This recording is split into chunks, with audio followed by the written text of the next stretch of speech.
If you've ever hit the snooze button and wonder why you can't get up earlier to get things done, this video will change your morning routines forever. I'm going to share with you how I went from struggling to get into bed to waking up early in the morning at 4 a.m. to prioritize all the important areas of my life before my family wakes up, and how you can do it too.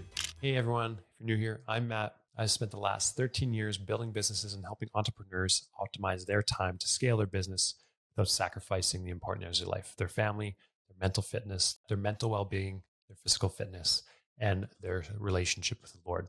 Waking up has been a game changer for me. It's helped me grow my business, deepen my faith, and prioritize my health. Today, I'll show you the exact steps I use to create this habit, even as someone who naturally wasn't an early riser. Let's get into it. Okay, so you might be like me and wondering, before I start getting early, why is it important? And let me clarify, or let me state to start off, you do not have to get up early to be a good person or to be successful. I know plenty of people who would get up quote unquote late and still prioritize everything important and everything that matters. But I am in a stage of my life where I need to get up early because we just welcomed our little girl to world over a year ago. And I'm a part of 5 different businesses. And there are things I need to get done daily. And I want to work on my deepening my relationship with the Lord and spending time with Him, spending time with my wife, and spending time with my daughter, and being undistracted as possible during those times. So when I wake up in the morning early, I know that I'm not going to look at my calendar. I'm not going to see any appointments. I know that from 4 a.m. to around 7 a.m., I'm going to have 3 hours of focused work. Some of that time is going to be devoted to getting the ice plunge, then making a cup of coffee, doing my devotions and doing some prayer, spending some time with the Lord, and then getting my most important tasks done. So one thing this really benefits is that you can do what's called eat the frog. So if you haven't heard of eat the frog before, what it means is that you get the most unpleasant thing done, the thing that you want to avoid the most at the start of your day. And this will help build momentum, build confidence, and the rest of the day seems much easier. So one thing that's not necessarily eat the frog for me, but is important to me is getting in the cold plunge. It helps me feel mentally clear, helps me actually pay more attention in my devotions, and helps me be more focused in that time. And that dopamine increase, it's like 250% for hours increase of dopamine after the cold exposure, that I am able to focus and concentrate better. So one thing that can really help you is not starting in the morning, starting in the evening. If you set yourself up for success the night before, it's going to be much easier to get up early. When your alarm hits, you're not going to want to hit snooze. You're going to be excited to get to the things you set out for yourself in that day. So some things that you could do is don't go on your phone. And let me clarify, let me preface this by saying I'm not perfect at this. I know sometimes the things I need to do, and I don't always do them. For a long time, I struggled going to bed late, and then morning Matt would struggle. Morning Matt would be mad at evening Matt because evening Matt would make it so it's be much harder to get up in the morning. But I know that if you turn your phone off, avoid screens at least 90 minutes before going to bed, it's going to be helpful. And don't quote me on this, but it does suppress melatonin, blue light. So you can grab some blockers, but it's just better to not go on your phone because there's a lot of things that come through your phone, good stresses and bad stresses, which can cause your brain to start overworking. So the phone, 90 minutes before bed, avoid it, avoid screens as much as possible. Next, do something that I call brain dump. So you're going to put everything you're worried about, everything you have to do the next day, everything on your mind on a piece of paper. Then what I actually recommend is praying over that. Pray over those things that you can't control, and then list the things that you can and the things that you should take action on tomorrow. If you can't take action on them tomorrow, prioritize them so you can take action on them in the future. Then set out things that you need in the morning before bed.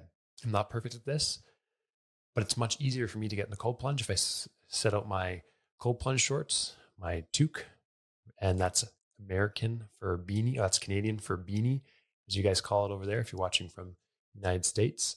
And I set everything up for my cold plunge so it's much easier for me to just go do it, removing that friction from procrastinating. Start small. This is my next tip, is just start small. If you're waking up at 8 a.m. currently, and it's not giving you enough time to prioritize all those things, your relationships, your spiritual growth, your physical fitness, your business growth, then Let's say you're getting up at 8 a.m. You don't have to go right to 4 a.m. Small steps, small things compounded over time equal big results. Big things acutely prioritized will work for a short period of time, but it's really difficult to maintain that over a long macro span. So start with moving your bedtime 15 minutes earlier, then moving your wake up time 15 minutes earlier. Do this for a couple of weeks, and it'll be much easier than kind of going this quote unquote cold turkey where you're just waking up at 4 a.m., even if you got up at 8 a.m. That's going to be quite the disruption to the system. So now, naturally, even on the weekends, I wake up naturally around 4 to 4:30 a.m. I don't even need an alarm clock, and I'm ready to go. I'm excited to go. Another thing you could do is get excited about something. So habit stack, make it simple for yourself. Is it a cup of coffee that you're excited about in the morning? Is it journaling? Is it spending time creating stuff? Make it that you're exciting. I know we think of, hey, we get really excited for Christmas as kids, so we couldn't sleep. But actually, if you have something you're excited for, it makes it easier to go to sleep. I'm excited for my cup of coffee. I'm excited to create my cold plunge videos. I'm excited to check in on my operating systems for my businesses, my personal life, and tweak and problem solve. That gets me excited. That helps me sleep at night, which helps me wake up on a consistent schedule so I can get all the important things done. You're not going to always want to get up. So you need to have strategies to create friction or remove friction. So what do I mean by that?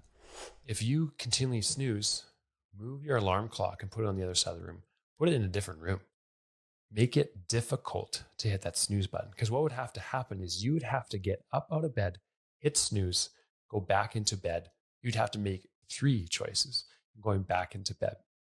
So make it easier on yourself. Give yourself a rule, 5 seconds. I won't let myself get to 5 seconds before my feet hit the floor.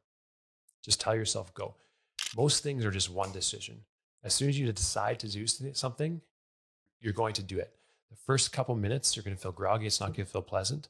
But once you're out of bed, once you're in your routine, it's going to feel good. So tell yourself that. Tell yourself what's on the other side of that discomfort. Go for a walk in the morning. Pair it with something that you're already doing. Habit stack. James Clear talks about this in Atomic Habits, I believe.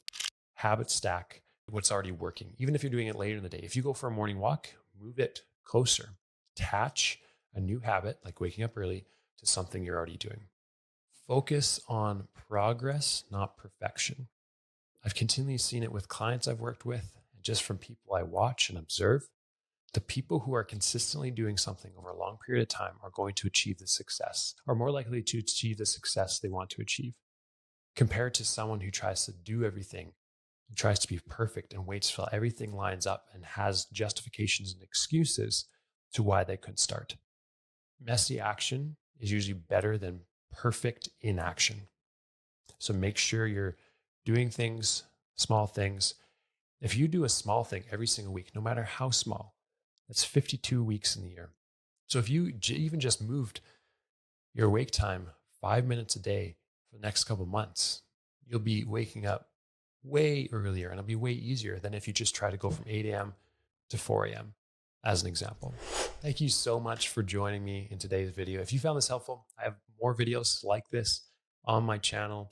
If you found benefit in this, please let me know in the comments your biggest takeaway or what you're struggling with or what you're going to implement from this video. There are other videos that will show up on the screen after you're done watching this one that you might find beneficial. Subscribe if you found benefit, share with a friend. Until next time, earn your dopamine.